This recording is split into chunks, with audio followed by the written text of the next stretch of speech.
Continuando con nuestro curso de metodología de la investigación con los estudiantes de primer semestre de la especialización en gerencia de proyectos de la Corporación Universitaria Minuto de Dios, en esta ocasión quiero presentar un cordial saludo y quiero abordar el tema 4 de nuestra asignatura, el cual es de pronto el más complejo, complicado, el de más cuidado, que es el marco de referencia de nuestro proyecto de investigación.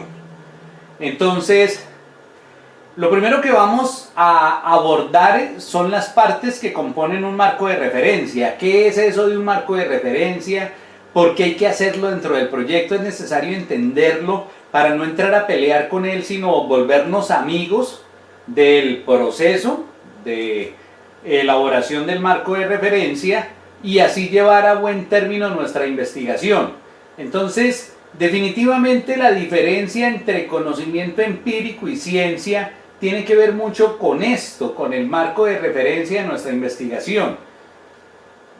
Un proceso de construcción del conocimiento empírico es el que el ser humano lleva a cabo a través de sus sentidos, entonces observando a través de sus ojos, tocando a través de sus manos, oliendo a través de su nariz, degustando a través de su lengua,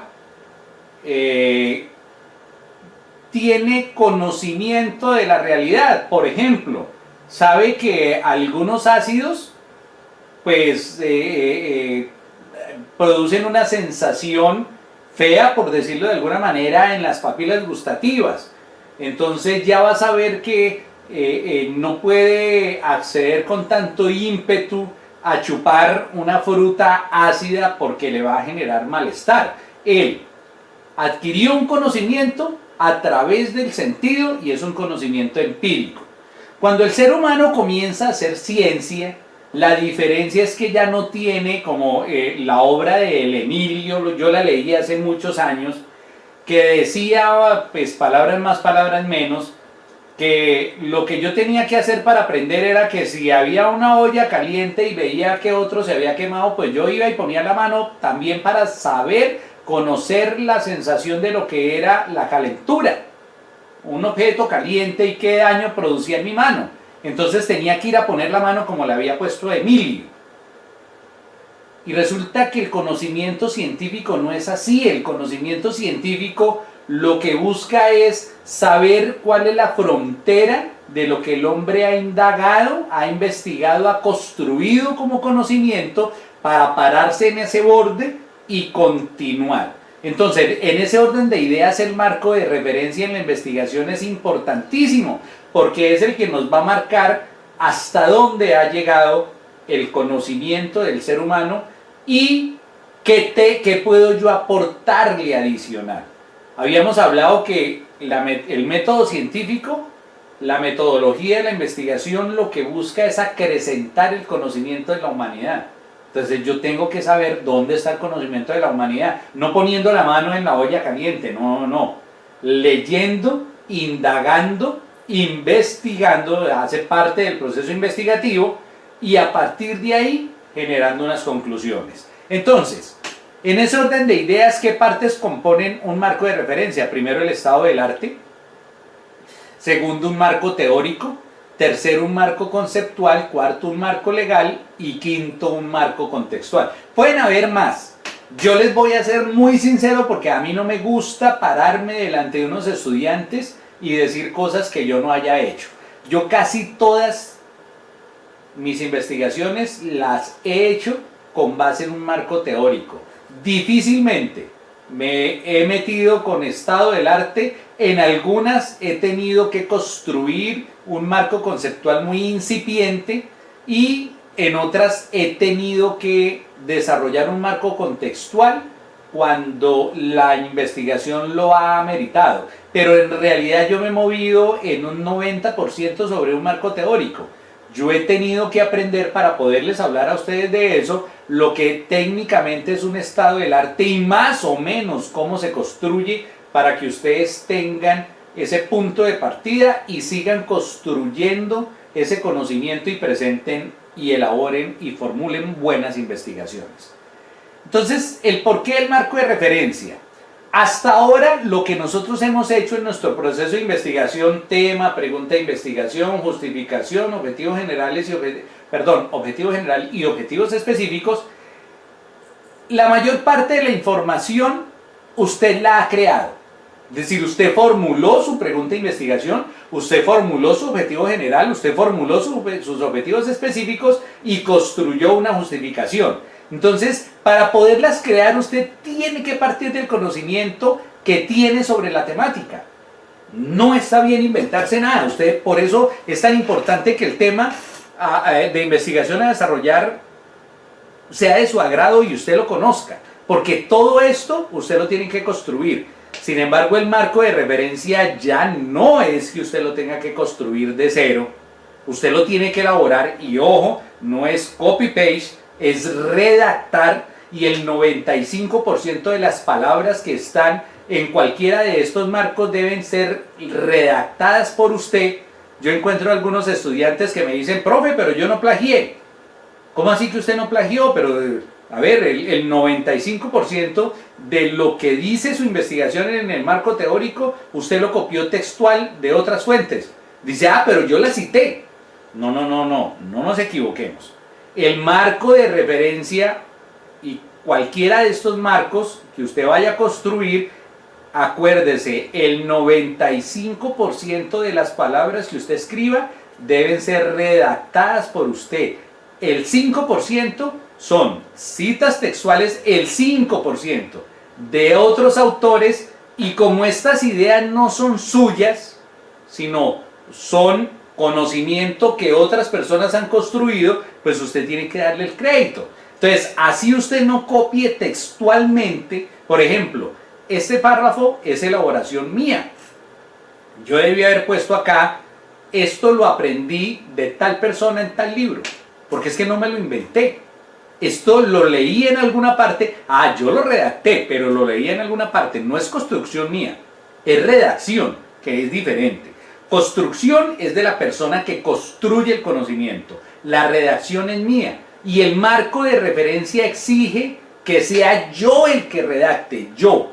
Entonces no está bien que el 95% de su marco de referencia sea copia textual y que usted cada párrafo lo citó. No. Aquí se trata de que usted redacte.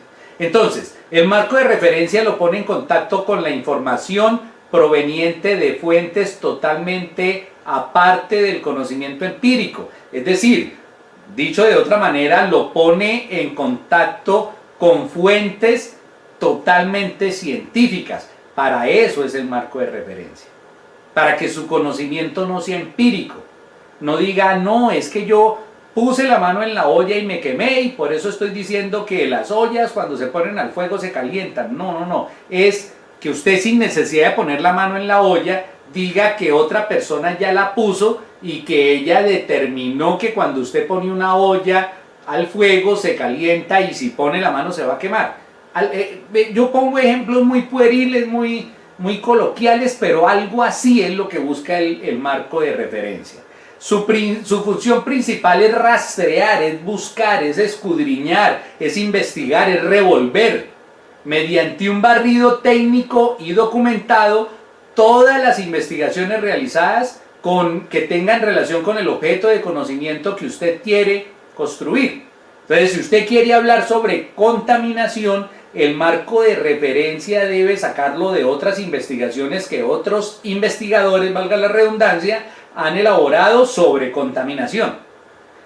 Entonces, usted lee esas investigaciones, redacta lo que entendió que se escribió ahí y cita de dónde lo sacó. Es así de sencillo, no es complicado. Ojo, el barrido debe ser lógico y racional. Yo aquí en las diapositivas y en la disertación no les voy a enseñar cómo puede usted hacer esas fichas bibliográficas que le ayuden a organizar su investigación, pero en el PDF que acompaña estas diapositivas y esta presentación sí. Entonces usted coge la investigación, hace una ficha bibliográfica, escribe el título, escribe la bibliografía, la referencia y escribe la idea principal. Entonces se sienta en su escritorio donde usted vaya a sentarse a redactar y coge una ficha y dice, ay, en esta investigación hablaron sobre tal cosa, ya me acuerdo, tin, tin, tin. Comienza a redactar lo que usted se acuerda que leyó y pasa a otra ficha bibliográfica. Y inmediatamente haya construido, haya redactado su párrafo con sus palabras, entonces cita el autor de donde la sacó. Es relativamente fácil, pero hay que hacerlo así. Entonces, el barrido debe ser lógico y racional. ¿Qué tiene que hacer? Primero, ubicar las investigaciones realizadas, verificar cuáles son los problemas que han resuelto esas investigaciones. Todas las investigaciones tienen un problema de investigación, de ahí surge, y verificar cuáles son los vacíos que se pueden llenar con su investigación. Usted no va a investigar lo que ya está investigado. Usted tiene que investigar algo que está oculto, que nadie lo ha sacado a la luz pública. Entonces, esta es la manera rápida de cómo debe ser el marco, debe hacer el marco de referencia. Etapas recomendadas en la elaboración de un estado del arte. Ojo, porque ya entramos específicamente, perdón, es que no estamos hablando aquí de marco de referencia, sino del estado del arte. Ojo, la diferencia entre el marco teórico y el estado del arte es que usted en el estado del arte, ¿qué hace? Primero, explora el banco de datos primario secundario donde podamos hallar investigaciones. Cuando usted referencia estado del arte, ponen como título estado del arte, yo como jurado de su investigación quiero saber qué investigaciones científicas, por favor, no me pongan ahí el Rincón del Vago, no me pongan ahí Wikipedia, no me pongan ahí un artículo del Tiempo, no. Estado del arte es investigaciones de carácter científico que otros autores han realizado y que usted va a referenciar. Entonces, revisa las fuentes de documentales, ojo, crea un banco de datos. Ahorita en la siguiente diapositiva le voy a mostrar más o menos cómo lo tiene que hacer. Sistematiza los datos para establecer un marco teórico, elabora un informe sobre lo encontrado y del estado del arte puede partir el marco teórico. Entonces, el estado del arte, a ver, se los voy a decir como hablo yo, coloquialmente. El estado del arte es un listado 1, 2, 3 de investigaciones científicas que otros investigadores, valga la redundancia, han hecho sobre su tema o partes de su tema de investigación y usted lo lista. Ese es un estado del arte. ¿Cómo lo puede hacer? Hombre, este es un ejemplo de un informe. O sea, esto no es lo que usted va a escribir en su investigación. No lo presente así. Lo que yo le quiero decir es que esto es una buena manera de construir su estado del arte. Vea, investigación 1, 2, 3, 4. Primero, tiene grupo de estudio, tiene la línea de investigación. Segundo, título del proyecto. Tercero, cuáles son los objetivos de cada uno de estos proyectos. Quinto, cuáles son los paradigmas de investigación más relevantes que presentan cada uno de los estudios. Cuáles son las categorías que ellos analizaron. Cuál es el resumen de las palabras claves que aportaron cada investigación, que aportó para la resolución del problema. Cuáles son los resultados más relevantes y cuáles son las conclusiones. Entonces usted con este estado del arte sencillamente después lo coge y lo plasma, hace un resumen de cada una de las investigaciones, en una redacción sucinta, no muy larga, escribe el título del proyecto, los objetivos, los paradigmas, los análisis, todo eso lo resume en una redacción, en un párrafo y lo lleva a su investigación. Más o menos así se construye un estado del arte. Seguimos. Lo dijimos acá, de un buen estado del arte usted puede construir un excelente marco teórico. Entonces, ¿cuál es el marco teórico? El marco teórico es, por decirlo de alguna manera, el segundo paso que usted hace después de construir el estado del arte. Ojo, usted puede poner un título en su investigación que diga estado del arte y hacer el resumen así como se lo estoy exponiendo. O sencillamente no lo pone, no pone estado del arte, no va a hacer la narración, sino va directamente al marco teórico. Pero para hacer un marco teórico usted tiene que hacer un estado del arte, necesariamente. Usted tiene que investigar, usted tiene que acopiar, recopilar investigaciones de otros autores. Entonces, en la perspectiva es la perspectiva teórica que enmarca el proceso liderado por el investigador. A ver, ¿de dónde surge el marco teórico? El marco teórico puede surgir de las palabras que componen el título de la investigación. Entonces, si el título de mi investigación de la tesis de maestría es evaluar la factibilidad, yo tengo que, desde el punto de vista teórico, los que hacen evaluaciones financieras o de negocios, para ellos, ¿qué significa evaluar? La perspectiva teórica de lo que es una evaluación. Si digo evaluación de factibilidad, la perspectiva teórica de lo que es factibilidad y la perspectiva teórica de lo que es una evaluación de factibilidad. O sea, ¿qué dicen otros autores sobre la realización de evaluaciones de factibilidad? ¿Cuál es el problema? Que si yo no enlazo mi investigación con la teoría existente, no alcanzará el umbral de conocimiento científico, sino se quedará en el umbral de conocimiento empírico. Ojo con eso. El acervo académico, el acervo teórico es lo que le da el peso a una investigación de ser investigación científica. Entonces el marco teórico es supremamente importante. El marco teórico es el paso mediante el cual el proyecto se ubica en un determinado enfoque teórico. O sea, ¿qué dice la teoría? Ustedes dividan su título en secciones, en palabras clave, e investiguen qué dicen los teóricos. Esos que, mejor dicho, le provoca a uno tocarlo de lo inteligente que es. ¿Qué dijo sobre lo que yo estoy intentando decir en mi investigación? Ese es el marco teórico. ¿Qué principios y qué leyes tienen relación con el tema de estudio? Es, por ejemplo, las 5 fuerzas de Porter. Los diferentes enfoques de mercadeo de Kotler. Ellos son principios y leyes que esos investigadores que han hecho doctorado dicen, vea, si usted analiza estas 5 fuerzas de Michael Porter, entonces usted puede determinar cómo se va a portar su empresa dentro del entorno. Esa es una ley, casi que una ley que él ha sacado, que ha sido comprobada muchísimo por muchísimos otros investigadores. Entonces eso lo tiene que poner en su investigación si es que quiere hablar de mercadeo y si quiere hablar de una empresa. ¿Cuáles son las funciones principales del marco teórico? Previene errores que otros han cometido, ayudan a entender cómo ha sido tratado el tema en otras investigaciones, ayuda al investigador a centrarse en el tema, a no desviarse hacia cosas intrascendentales, conduce al establecimiento de escenarios de investigación. Es decir, cuando yo leo los otros cómo han hecho la investigación, yo a veces digo, uy, sí, vea que ellos aplicaron este instrumento, a mí me serviría. Lo único que yo tengo que hacer es referenciarlo, pero está bien, para eso es el marco teórico. Inspira nuevas líneas y áreas de investigación y provee un marco para poder saber cómo interpretar los resultados.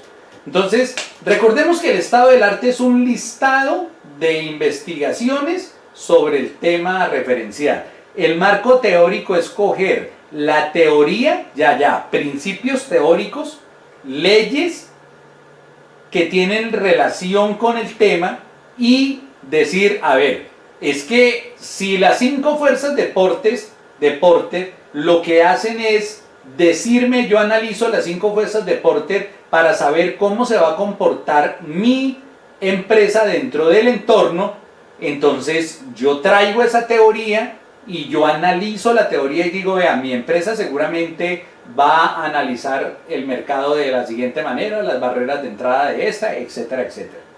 Entonces, el marco teórico, a diferencia del estado del arte, ya no es un listado de títulos, ya es el desarrollo de las teorías que esos investigadores sacaron sobre el objeto de estudio mío y yo, ¿de qué me puedo coger? De hecho, si no estoy de acuerdo, si yo soy de los que digo que las 5 fuerzas de Porter no sirven para nada en Colombia, pues lo tengo que decir y lo tengo que comprobar dentro de mi investigación, pero obviamente tengo que hacer referencia a las 5 fuerzas de Porter.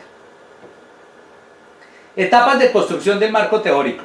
Claro, yo tengo que revisar la literatura existente, tengo que establecer una perspectiva teórica, tengo que decir, vea, esta persona en esta investigación sacó esta teoría, ¿yo me acojo a ella o no? Por eso yo le digo a mis estudiantes que a mí me molesta muchísimo cuando los docentes, algunos de la universidad, otros, la gran mayoría de otras universidades, cuando están escuchando los informes de los estudiantes que hacen investigaciones, levantan la mano y dicen, a mí me parece que usted debió haber hecho esto.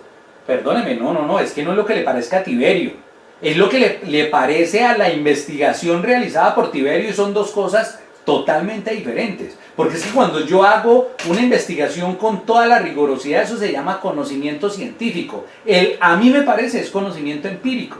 Entonces yo he pasado por grosero y en algunas oportunidades le digo, a ver, profesor, es que si aquí hay 50 personas en el auditorio y las 50 personas me dicen, a mí me parece, a mí me parece, a mí me parece, me queda muy difícil darle gusto a 50 me parece. Entonces, dígame usted, basado en qué teoría es que usted cree que yo debía haberme enfocado. Ah, ya es diferente. ¿Sí? Cuando yo le digo al profesor, dígame, no me diga cuál es su parecer, porque es que eso es conocimiento empírico. Dígame qué teoría es la que usted está trayendo a colación y yo le digo si estoy cercano o no a la teoría. Entonces ahí se quita el sesgo. Entonces esas 50 personas de pronto van a coger 2 o 3 teorías y me van a decir unos, yo creo que debió haberse apegado a esta teoría. Y yo le puedo decir ya sí o no. Sí me apegué y lo defino en tal parte, o no me apegué por esto y por esto. Pero el a mí me parece no debe ser. O sea, cuando estamos hablando de ciencia, el a mí me parece no cabe. Entonces, por eso hay que establecer una perspectiva teórica. No sé si me estoy haciendo entender. Proceso metodológico, es decir, ¿cómo tenemos que construir el marco teórico? Primero, revisamos la literatura existente. Entonces, para poderla revisar, detectamos dónde está esa literatura, la obtenemos, la consultamos, extraemos la información y la recopilamos, la organizamos. Segundo, desarrollamos la perspectiva teórica. Entonces nos hacemos estas preguntas, pueden hacerse más. Yo estoy poniendo aquí algunas únicamente como para que usted se guíe cuando esté haciendo su investigación. ¿Quiénes son los autores más importantes dentro del campo de estudio? Por ejemplo, lo que yo les digo, van a hablar de mercadeo, váyanse con Kotler. Van a hablar de desempeño empresarial, Porter. Van a hablar de paradigmas, váyanse con, se me olvida el nombre del hombre paradigmas, con Stephen Covey en hábitos. O sea, ellos son los autores más importantes, de ellos tenemos que cogernos. ¿Qué aspectos y variables han estudiado? Y en ese estudio, ¿qué puedo traer a mi contexto en mi investigación? ¿Sí?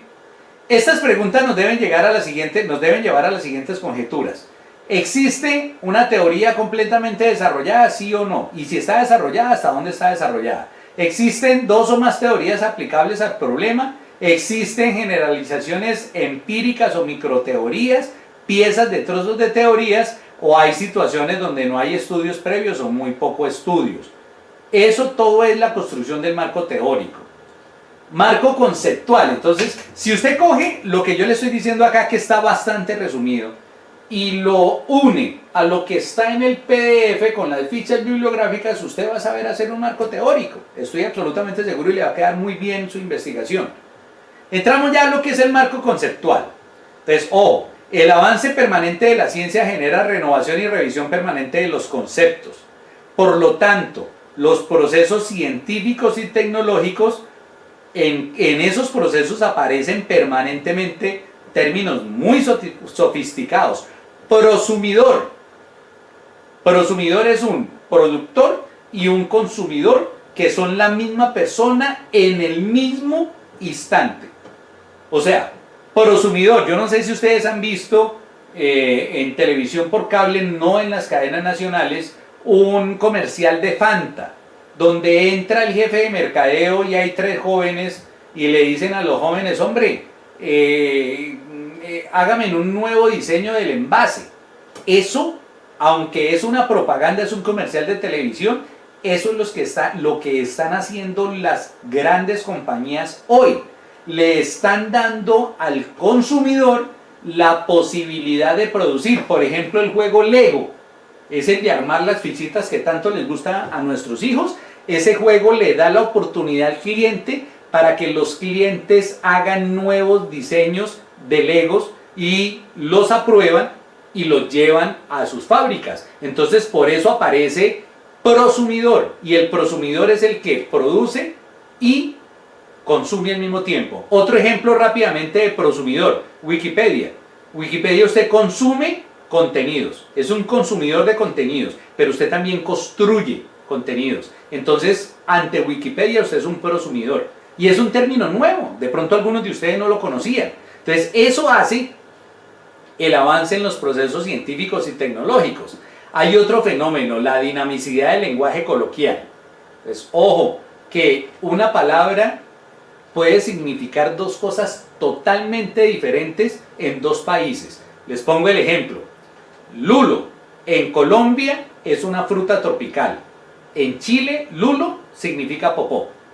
Entonces, imagínense cuando yo voy a Santiago de Chile, me siento en un restaurante, me preguntan, ¿quiere algún jugo para acompañar el almuerzo? Y yo les digo, por favor, ustedes tienen aquí jugo de lulo.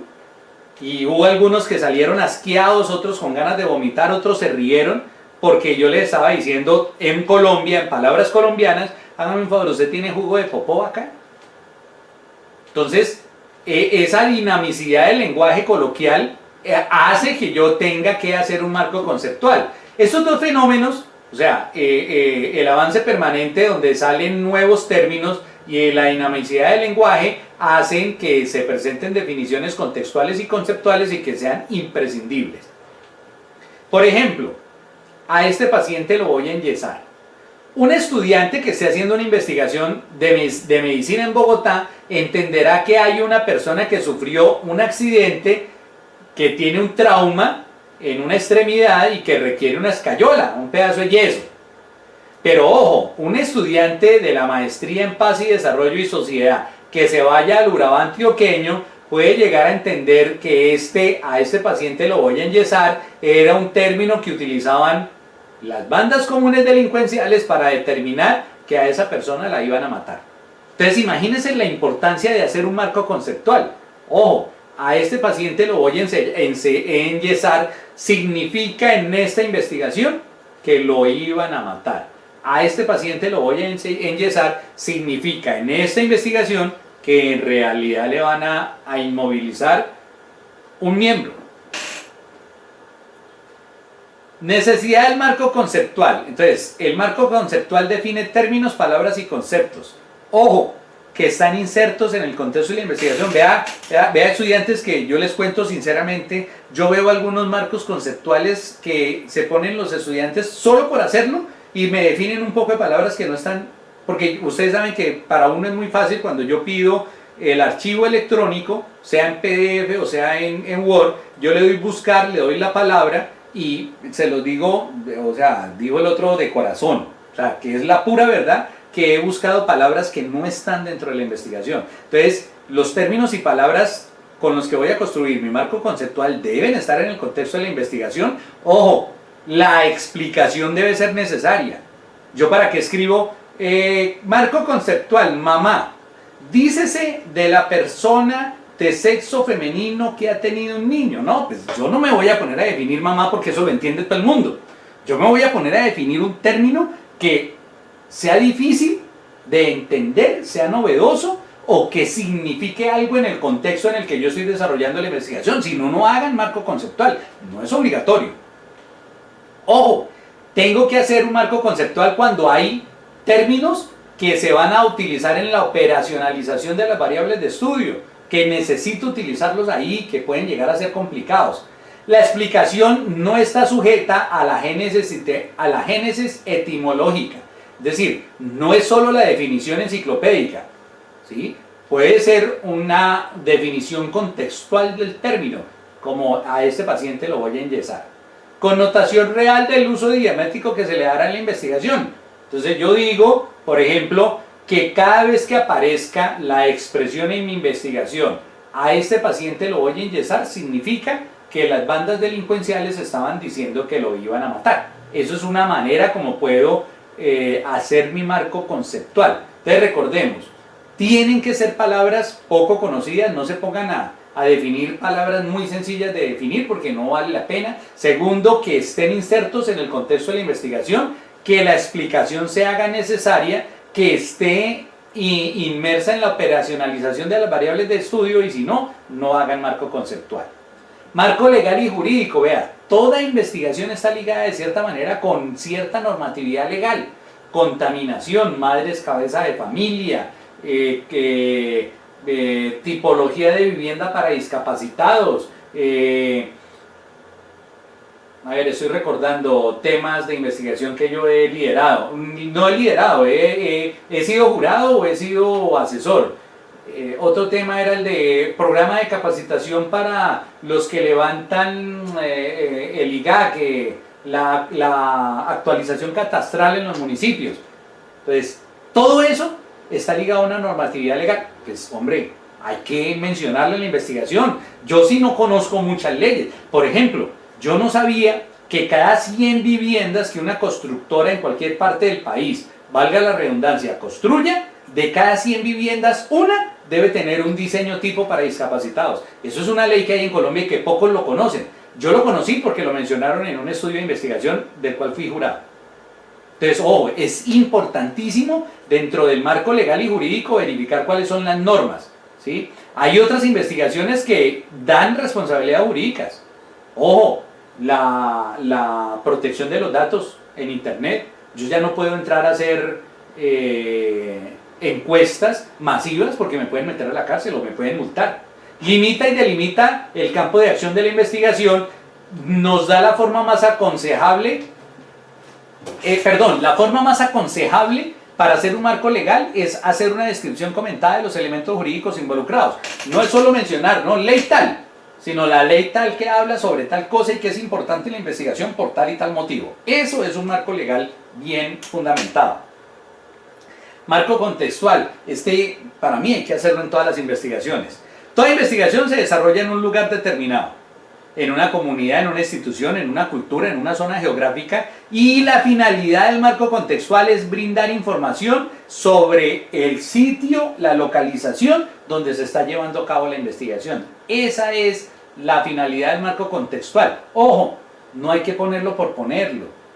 Es importante, por ejemplo, ayer hablábamos en un curso que estoy haciendo de investigación con la universidad, que por ejemplo el departamento del Meta es extremadamente machista y aquí el nivel de violencia de género, es decir, de los hombres hacia las mujeres es alto.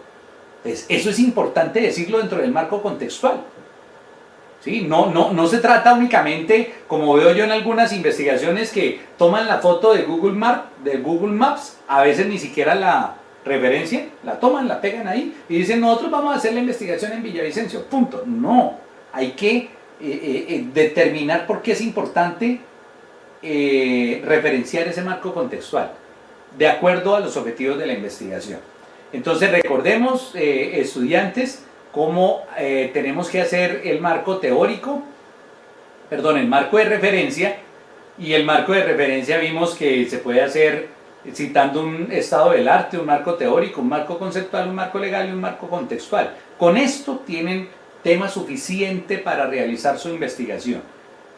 En la siguiente semana vamos a ver el marco metodológico y la tarea para las segundas 3 semanas es hacer su marco de referencia y su marco metodológico.